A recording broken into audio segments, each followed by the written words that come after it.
5 munud wedi chwarae. Igi Crydd i mewn. Dyer ar peniad. O, mae'n taro ar postyn.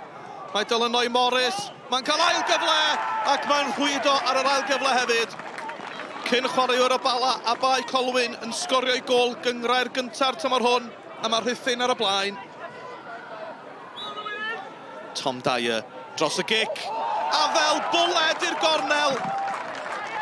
Tom Dyer, cic rydd berffaith.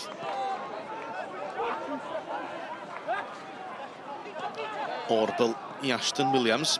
Yna'r 3 Williams yn hym o Waun. Mae'n cael y bêl yn ôl hefyd.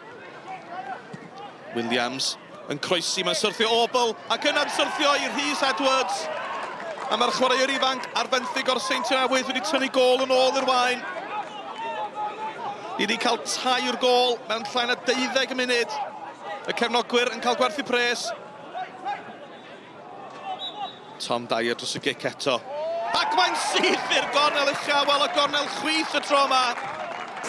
Mae'n ddwrnod ola mis Medi, a dwi'n meddwl bod ni wedi gweld gol y mis ar ddwrnod ola'r mis hefyd. Ryan Williams dros y gic, mae'n gwiroddi ar y wal. Ac yn syth mae'n i'r gornel. Hanner awr yn weddill lle mae'n gol sy'n ynddi nawr. Mae'r Waun yn ôl yn y gêm yma.